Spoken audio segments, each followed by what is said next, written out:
Hey there, welcome back to my little one butt kitchen. We are going to be on a whim today. We're gonna be making our dinner because I feel terrible. I've been sick for days. We've been snowed in. My kids are about out of bread.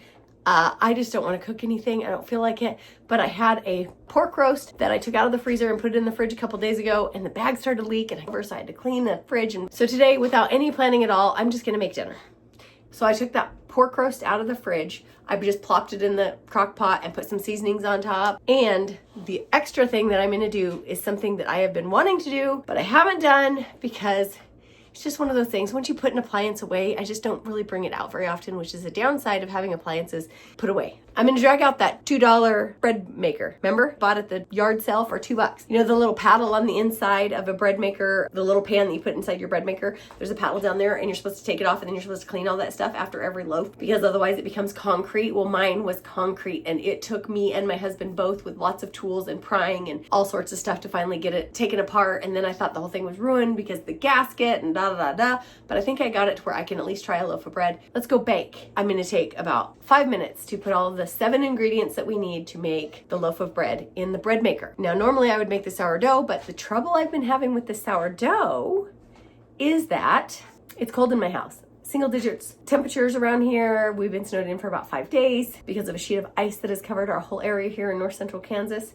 And then some snow on top of that makes everything treacherous. So they say don't leave. And my house is about 85 years old. And so it doesn't always stay warm where it needs to stay warm. If we have the wood stove going in the front of the house, the back of the house stays a little cooler because the thermometer gets thrown off by the wood stove. Anyway, old house problems, right? So my kitchen hasn't exactly been warm enough for me to do any rising of bread or prepping the sourdough. I want to do a good loaf with that rehydrated sourdough starter because I know it's going to work. I just need better temperatures in my kitchen. Instead, we're going to get out the bread maker and we're going to make ourselves some bread because we're running low because we're snowed in. Go get your bread maker. Let's do this together because I know you have one. It's sitting on your shelf back there in the pantry or in a closet somewhere, down in a box somewhere.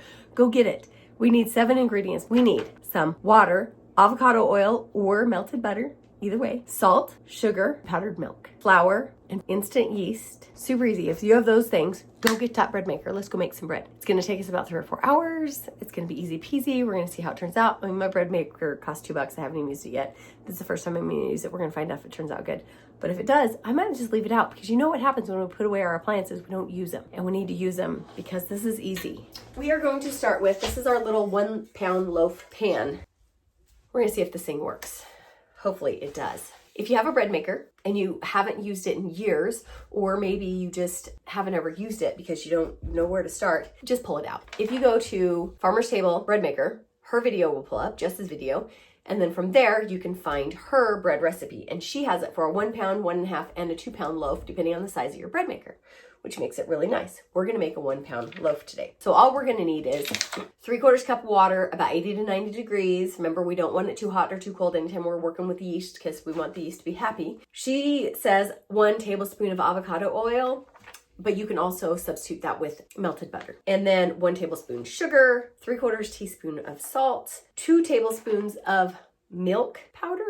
Or in her case, she didn't have any skim milk powder, so she just used some heavy cream powder that she had. And she's made it a bazillion times, and she says that actually she thinks that maybe it makes it a little bit fluffier of a loaf. So just use whatever dry milk powder you have. And then 2 cups of white bread flour. I'm just gonna use my all-purpose flour that I always use. And then you're gonna use 3/4 teaspoon of instant yeast. Really easy. We're gonna put it into this the same order in which it's listed on the thing. So usually it's liquids first, and then the powder's on the top, and then you put the yeast on the top of the flour, and you try not to let the yeast touch all the other liquidy goodies in the bottom until the bread maker says it's okay. Transferring this to the bread maker, I'm gonna be really careful not to slosh it all around. And so my bread maker takes almost 4 hours to make a loaf of bread. So take that into consideration when you are making this. And then we're just gonna start it. My bread maker has a setting for the type of bread and for the type of crust, light, medium, or dark. I'm gonna go with a medium crust, and I might go with a light crust. I think I'm gonna go with a light crust. And then I'm just going with the white bread setting. Okay, so I'm gonna go ahead and start putting all my stuff in here, and then I'm just gonna pop it in the bread maker, and then I'll let you know when it's done, and we'll see how it turns out with my $2 bread maker.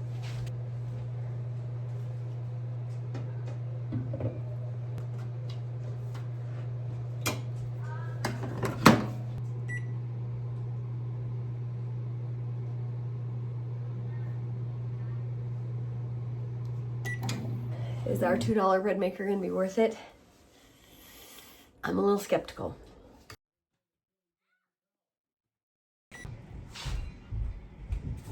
Hot. Ooh, it didn't rise very far.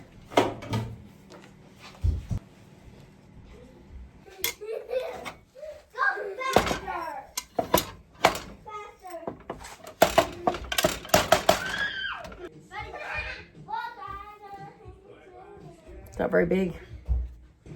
That's fresh bread in 3 hours. Okay, so this is tiny. It's so tiny. But you know what? It took me, 5 minutes of effort and then to plug in the bread machine. That's it. So I would say if you have a bread machine, just go make yourself some bread. Don't put it off. Don't be like, oh, it's a pain, or oh, I don't know how to do it. It's easy. 7 ingredients, stick it in there, plug it in, set it to your setting, done. Get yourself some bread. I think I'm gonna take my bread machine and I am not gonna put it back away. If this bread tastes good, then I am going to leave it out on my counter so that I can make daily loaves.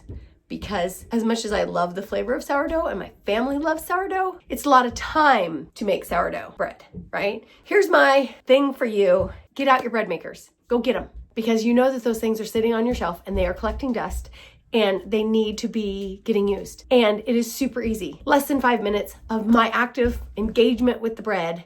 3 hours later, or 4 hours later, I have a loaf. It's cute and it's tiny, but it smells delicious. And I think it's gonna taste delicious.